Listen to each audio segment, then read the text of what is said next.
Rachel's laughter cracked through the restaurant so loudly that forks stopped mid-air. "My goodness!" she shrieked, pointing across the parking lot. "Daniel, your wife actually drives that rust bucket?" She slapped the hood of the faded 2003 Honda Civic parked outside the window.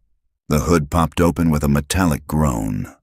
A cloud of gray smoke rolled out and drifted straight into Rachel's face, settling like ash across her $1,000 white dress. Someone at the next table gasped. Someone else laughed behind a napkin. Daniel's face went red. He didn't look at his wife. He looked at Rachel, at the smoke staining her dress, and in front of everyone, he reached into Emily's purse, pulled out his own car keys, and tossed them across the table to Rachel. "Take my Mercedes," he said, loud enough for 3 tables to hear. "You deserve a real car." People clapped. A few even cheered, like they were watching a movie. Emily said nothing. She sat perfectly still, hands folded on the white tablecloth, and watched her husband hand his mistress the keys to a car that, technically, belonged to a company Emily herself owned. Then she smiled, small, unreadable, and reached for her phone. She typed one line, sent it, set the phone face down beside her water glass. 10 seconds later, in the parking lot outside, every luxury vehicle went dark at once. Headlights died mid-blink. Engines that had been idling for the valet line simply stopped. A valet came sprinting through the front doors, nearly knocking over a waiter, phone pressed to his ear. "Ma'am," he said, out of breath, staring straight at Emily. "Corporate is asking why the owner has frozen the executive fleet." The restaurant went silent. Rachel's laughter died in her throat. Daniel turned the color of the tablecloth. Neither of them knew it yet. But the quiet woman in the second-hand cardigan, the one who'd just been mocked for driving her dead father's car, owned the billion-dollar empire that paid for every expensive thing they loved showing off. Daniel's salary, Rachel's stolen shopping sprees, even the Mercedes he'd just given away. Emily wasn't angry. She was smiling because she already knew this was about to be the most entertaining week of her life. Before we go further, comment below and let us know where you're watching from tonight. We genuinely love to hear from you. And if this is your first time here, hit that subscribe button now so you never miss one of our upcoming stories. To understand how a woman ends up sitting calmly through her own humiliation, you have to go back 5 years.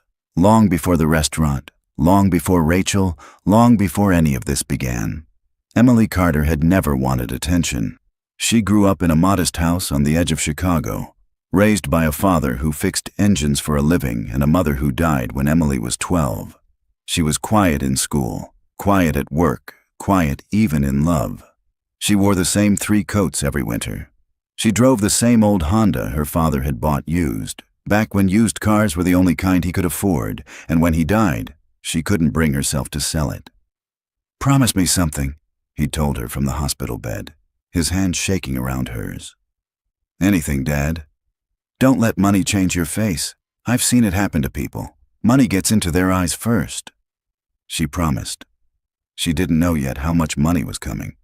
6 months after her father's funeral, a lawyer in a gray suit knocked on her apartment door and told her that her mother's estranged brother, an uncle she'd met exactly twice in her life, had died without children and had left everything to her: hotels, airlines, a logistics network spanning 4 continents, banks, commercial real estate, investment funds.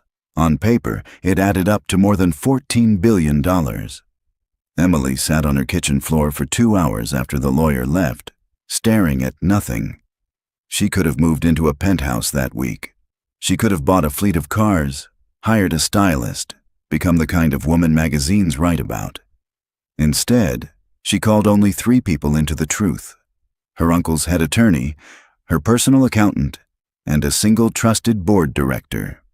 Everyone else, including, eventually, her own husband, would know her only as Emily, the woman who worked a modest job, drove an old car, and never asked for anything. Why? Her attorney had asked her once, genuinely confused. You could tell the world. You could live like a queen. Emily had looked at him with the same calm she'd later carry into that restaurant. Money reveals people, she said. It shows you exactly who they are, but only if they don't know you have it. The moment they know, they start performing. I don't want a performance, I want the truth. She met Daniel 2 years after inheriting the empire. He was, back then, a genuinely kind man.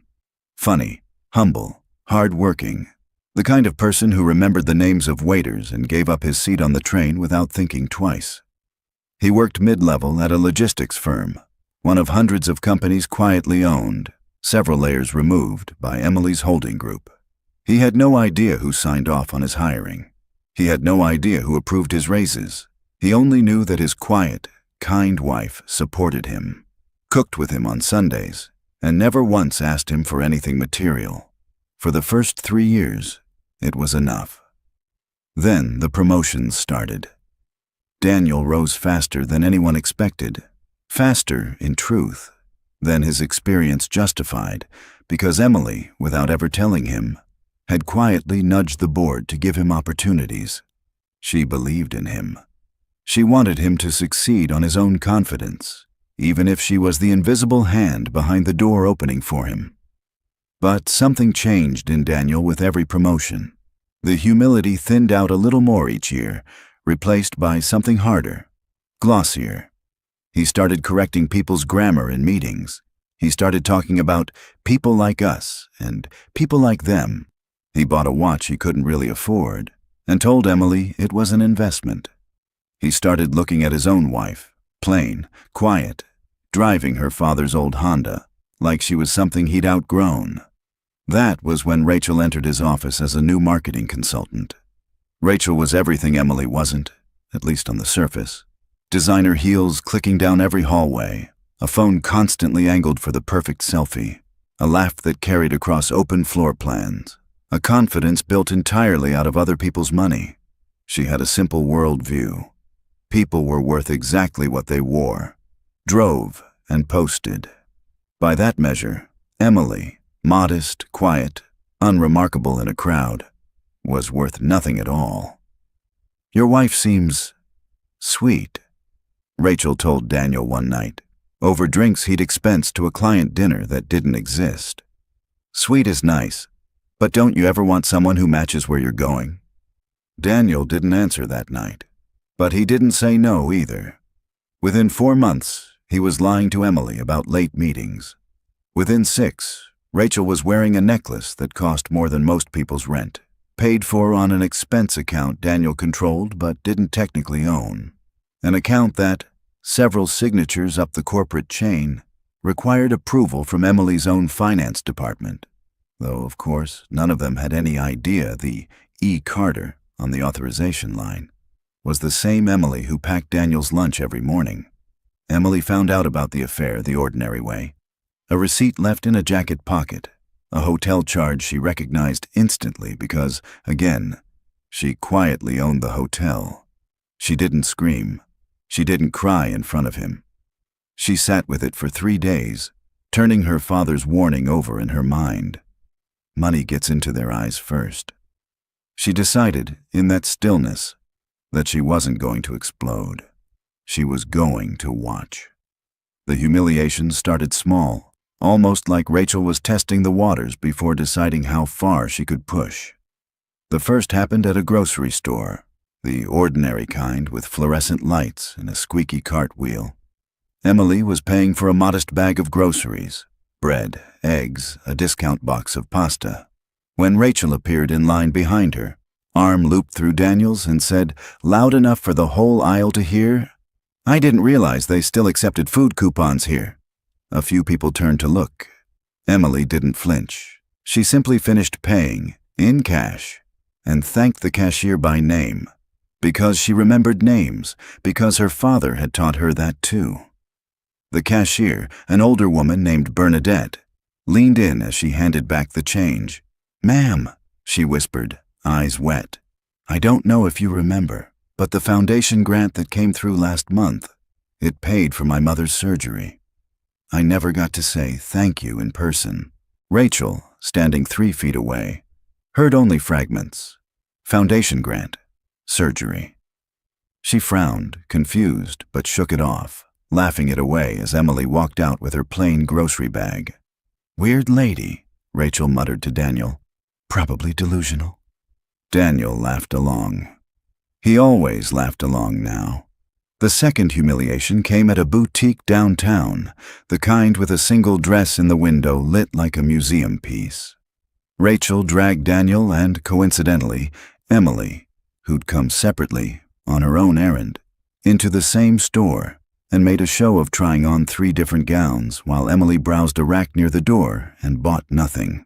"Not everyone can afford to actually shop here," Rachel said sweetly, holding up a gown against her body in the mirror. "Some people just come to look. It's okay, Emily. Window shopping is free." What Rachel didn't know, what she would never have guessed in 1,000 years, was that Emily owned the shopping mall the boutique sat inside of. She wasn't there to shop. She was there for a quarterly walkthrough, checking foot traffic and vendor complaints with a store manager who greeted her the moment Rachel turned her back, with a respectful little bow and a murmured, "Everything's running exactly as you wanted, ma'am." Rachel spun around at the sound of a voice she didn't recognize, using a tone she'd never heard aimed at Emily before. "What did he just call you?" "Nothing," Emily said, and smiled, and left. The third happened at dinner. The fine kind, white tablecloths, wine lists thicker than most novels. Rachel ordered the most expensive bottle on the menu without asking anyone, tasted it theatrically, and turned to Emily, who was quietly drinking iced tea. "Poverty really does change your taste buds," Rachel said, loud enough for the whole table. The restaurant manager approached moments later, not to refill glasses, but to lean toward Emily and murmur, "Ma'am, the quarterly numbers came in. Profits exceeded projections by 11%. The board would like your signature by Friday." Rachel caught only half the sentence. "Quarterly. Profits." She blinked, confused, then laughed it off as a coincidence, some unrelated conversation about someone else entirely. She had no framework in her mind for the truth. It simply didn't fit. Every attempt Rachel made to embarrass Emily kept collapsing into accidental comedy. Her heels snapped clean off mid-sentence while mocking the flats Emily wore to work. An automatic door at a corporate building refused to open for her, then swung wide open the second Emily stepped near it. Facial recognition software, installed on Emily's own orders, quietly identifying the true owner. She bragged for 10 straight minutes about VIP access to a downtown lounge, only to be told at the velvet rope that the VIP program itself had been designed, funded, and approved by a woman she'd been openly ridiculing for a year. She once grabbed Emily's plain leather handbag off a chair and mocked its lack of designer stitching in front of a room full of Daniel's co-workers, not realizing it held signed board documents worth more than every handbag Rachel had ever owned combined. Daniel watched all of it, and every single time, he chose Rachel anyway. "Why do you let her talk to you like that?" a co-worker's wife asked Emily quietly one evening, genuinely concerned. Emily just smiled, the same small, patient smile. "People show you who they are for free," she said. I'm just letting her finish. The humiliations found new stages, too. There was the office holiday party, held in a rented ballroom 2 floors below Emily's own private office suite, though of course no one there knew that. Daniel had insisted Emily come for appearances, and Rachel, uninvited but impossible to keep away, showed up anyway in a dress that cost more than the entire catering budget. "Oh, you actually own a dress that isn't from a thrift store?" Rachel said, circling Emily like she was inspecting livestock. "I'm shocked, truly." A few co-workers laughed nervously, unsure whether to be amused or embarrassed for Emily. "It was my mother's," Emily said simply. "She wore it to her own wedding." "How thrifty," Rachel said, delighted with herself, and turned to grab another glass of champagne from a passing tray. Champagne that, coincidentally, had been selected and approved for the entire event by Emily's own procurement office months earlier. Daniel didn't defend his wife. He hadn't defended her in months. Instead, He leaned toward a colleague and murmured something about understanding certain choices, loud enough that Emily heard every word of it. She didn't react. She simply excused herself early, thanked the event staff by name on her way out. Staff who bowed slightly without explanation. Staff Rachel assumed were only being polite to a guest they quietly pitied. Then there was the afternoon Daniel's mother, visiting from out of state, made an offhand comment over lunch that cut deeper than anything Rachel had ever managed. "I always worried you two weren't quite matched," she told Emily, not unkindly, but not gently either. "Daniel's always had big dreams, a big appetite for life. I just hope you're not holding him back, dear." Emily smiled and said nothing, though later that night, alone in her car, she let herself cry for exactly 4 minutes before wiping her face clean and driving home. She never told anyone, not even her attorney, how much those small cuts accumulated, 1,000 tiny paper wounds long before the final blow of the divorce papers ever arrived. But she also never let the accumulation change her face, the way her father had once begged her not to. She let it change her plans instead. Rachel escalated further still. She began, accidentally, tagging Emily in humiliating social media posts. Old photos of Emily in worn coats, captioned with laughing emojis, comparisons to Daniel's glow-up since meeting someone new. She organized a group dinner specifically to seat Emily next to the loudest bragging couple in Daniel's entire social circle, just to watch her sit in uncomfortable silence for 2 straight hours. "Some people just don't know how to keep up," Rachel told the table once, swirling wine in her glass, eyes flicking toward Emily with obvious satisfaction. "It's not really their fault. Not everyone is built for this life." Emily simply ate her dinner quietly and thanked the host on her way out, the way she always did. What none of them ever noticed, not Rachel, not Daniel, not a single person laughing along at every dinner party, was that Emily had, over that same year, quietly begun documenting everything. Every unauthorized charge. Every conversation overheard by staff who reported back out of loyalty. Not spying. Every date, every receipt, every lie, stacked carefully into a file that grew thicker by the week, sitting untouched in a locked drawer in an office none of them even knew existed. She wasn't building a case out of bitterness. She was simply, patiently, letting the truth assemble itself, one quiet piece at a time. There was one more moment, smaller than the rest, that Emily would later remember as the true turning point, the moment she stopped hoping Daniel would come back to himself and started planning for a life where he didn't. It happened on an ordinary Tuesday evening, in their own kitchen. No audience, no Rachel, no witnesses at all. Daniel came home late, smelling faintly of a perfume that wasn't Emily's, and found her at the stove making the same simple dinner she always made.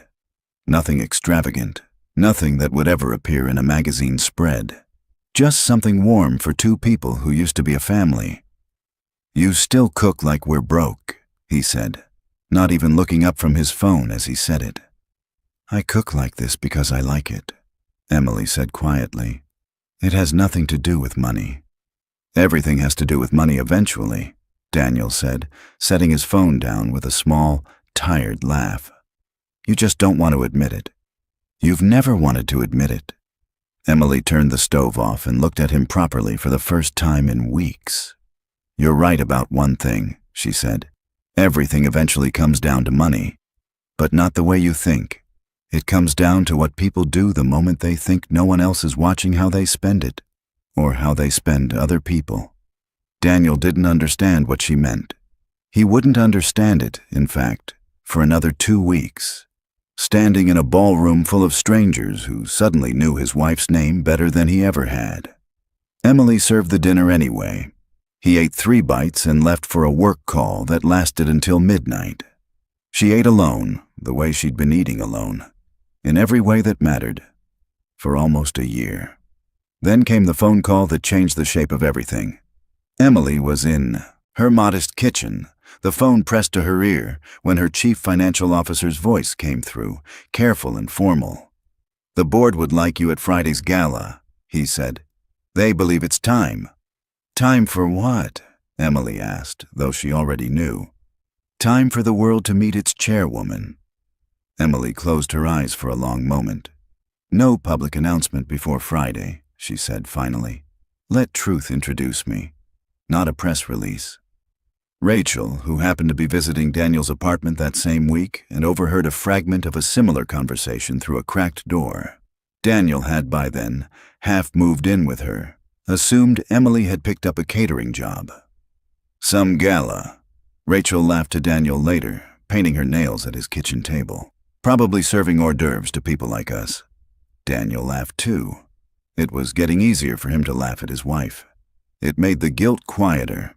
3 days before the gala, Daniel filed for divorce. He didn't do it gently. He slid the papers across the kitchen table where Emily was making his lunch out of habit, the way she'd done for years, and said the words that would replay in her mind for the rest of her life. "I need someone who matches my future, Emily. I think you understand." Emily set down the knife. She looked at the papers, then at him, then signed her name without a single tear, without a single argument, in less than a minute. Daniel actually looked unsettled by how quickly she signed. "That's it?" he asked. "No fight, no crying." "What would crying change?" Emily asked quietly. "You already decided. I'm just agreeing." "You'll be fine," Daniel added, almost gently, as he zipped his suitcase shut. "You've always been good at making do with less. It's kind of your whole thing." Emily said nothing to that either. There was nothing left to correct. "Take the Honda if you want," he added, already checking his phone. "I know you're attached to it. God knows why." "I will," Emily said quietly. "Thank you." He almost laughed at that, thanking him sincerely for permission to keep her own father's car. But something about the calm in her voice unsettled him enough that the laugh never fully left his throat. He left that night with 2 suitcases and the same careless confidence he'd worn for the past 2 years. He didn't see her hands shake after the door closed behind him. He didn't see her slide down against the kitchen cabinets onto the same tile floor she'd sat on the day she first learned she'd inherited $14 billion. The floor that had once held her disbelief and now held something closer to grief. She cried the way people cry when the tears aren't really about the person leaving, but about every version of that person who had already left long before, quietly, one small cruelty at a time. She cried for the humble man she'd fallen in love with before money ever entered the picture. The Daniel who used to give up his seat on the train, who used to remember waiters' names, who used to hold her hand under restaurant tables like it was still a secret worth keeping. She cried because that man was gone, and had been gone for a long time, and she had simply been the last person in the room to admit it out loud.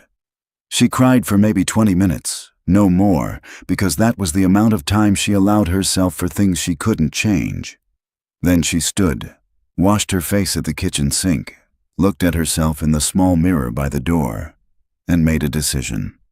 "Money gets into their eyes first," she said quietly, repeating her father's words to the empty apartment. "But it doesn't have to get into mine." She picked up her phone and called her attorney. It was almost midnight. "I'm ready," she said. "Move the date up. I want the gala to happen this week, not next month." "Are you certain?" the attorney asked. "Once this is public, there's no taking it back." Emily looked at the divorce papers still sitting on the counter, her own signature already dry on the page.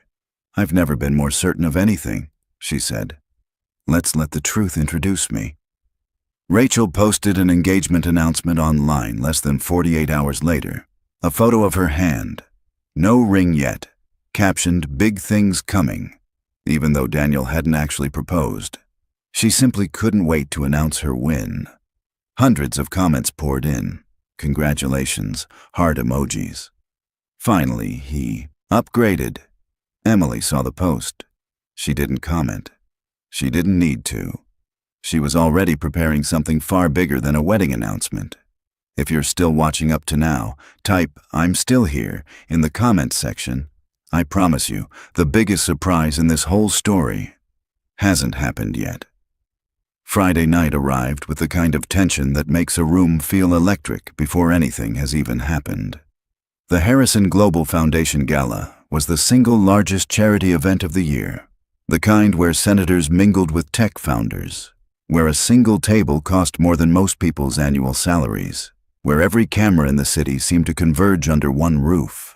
Rachel arrived on Daniel's arm wearing a set of diamonds rented for the night, a dress borrowed against a credit card already near its limit. Daniel wore a tuxedo he genuinely couldn't afford, purchased the week before on a payment plan he hadn't told Rachel about.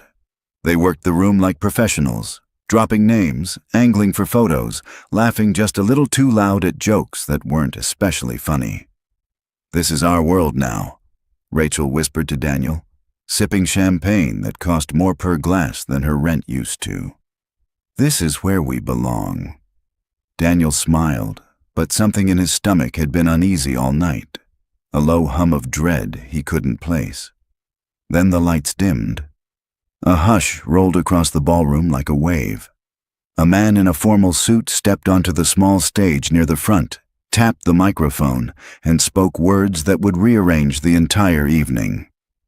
"Ladies and gentlemen, please welcome the founder, owner, and chairwoman of the Harrison Global Empire, Ms. Emily Carter." Silence. Rachel actually laughed out loud. A short, sharp bark of disbelief. "Impossible," she said to no one in particular. That's Daniel's ex-wife." Then Emily walked onto the stage. She wore a simple black dress, elegant but understated. No visible jewelry beyond a small pendant that had belonged to her mother. It was the exact same calm, unremarkable presence Rachel had spent a year mocking. Except now, every single person in that ballroom rose to their feet. Billionaires, executives, politicians. A senator Daniel had once shaken hands with at a fundraiser, hoping to impress his boss, now applauding a woman he'd casually looked past for years. Daniel's knees actually buckled. He gripped the back of a chair to stay upright. Rachel's champagne glass slipped from her fingers and shattered against the marble floor, the sound sharp enough to cut through the applause. Security approached, not to remove Emily, but to walk beside her, addressing her the entire way with a title Daniel had never once heard attached to his wife. "Madam Chair, right this way." The revelations didn't stop there. They kept coming, one after another, like dominoes that had been standing since the very beginning of the marriage. The first came when the CFO stepped up beside Emily on stage and mentioned, almost in passing, that every one of Daniel's promotions over the last 3 years had been personally approved, quietly, invisibly, by Emily herself. She had never taken credit. She had simply believed in the man she married and lifted him up without ever once mentioning it, hoping he would rise into a better version of himself. Daniel's mouth opened, but no words came out. The second revelation came when the finance director walked to the podium with a tablet in hand and, at Emily's calm nod, projected a series of numbers onto the massive screen behind the stage. A full year of luxury purchases, quietly funneled through Daniel's executive expense account without authorization. Designer handbags, a rented penthouse, jewelry, all of it tied directly to Rachel's name. The entire ballroom gasped audibly. "You can't fire me!" Rachel shrieked, her voice cracking, mascara already streaking down her face. "I don't even work for this company." Emily turned to her, calm as still water. "You're right," Emily said. "You've never worked here a day in your life, which is exactly the problem, because every single thing you've been spending doesn't belong to you. It never did." The ballroom laughed, not cruelly, but with the unmistakable relief of watching arrogance finally meet consequence. Daniel pushed forward through the crowd, tears actually forming in his eyes now, real panic setting in for the first time. "Emily, please," he said, voice breaking. "I didn't know. I swear I didn't know any of this." "I know you didn't," Emily said quietly. That was always the point. He reached for her hand. She didn't pull away, but she didn't take it either. "I'll fix this," he said, his voice cracking under the weight of 200 watching strangers. "Tell me what to do. I'll do anything, Emily, please." "There's nothing left to fix, Daniel," she said, not unkindly, just plainly.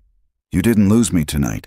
You lost me the first time you handed my keys to another woman and called it generosity. That's not, he started, but the words dissolved before they became a sentence. A board director stepped forward then, folder in hand, and addressed the room in the calm, measured tone of someone who had rehearsed this moment for exactly this occasion. There is one more matter the board felt should be addressed publicly tonight, he said, given how publicly certain claims were made against Mrs. Carter over the past year. He nodded to a screen technician, and a final document appeared. An internal HR file, dated 8 months earlier, showing that Daniel had personally submitted and signed a formal complaint against a junior employee for financial impropriety, a woman who had, it turned out, done nothing more than question one of Rachel's expense reports. The woman had been quietly let go. Nobody in the room, until that instant, had known the real reason why. A murmur rippled through the crowd, sharper now, less amused and more disturbed. You had someone fired to protect her spending?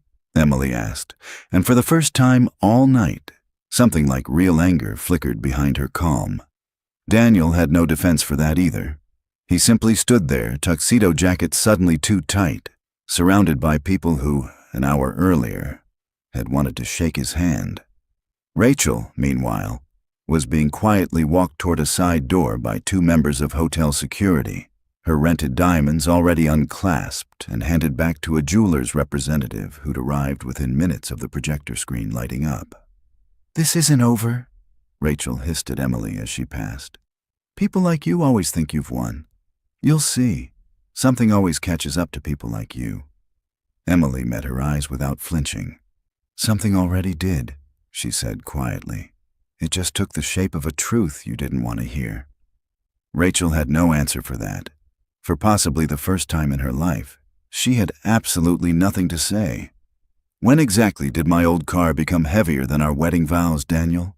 Emily asked him one final time, quieter now, almost gentle, as if she genuinely wanted to understand rather than wound him. The ballroom went completely silent.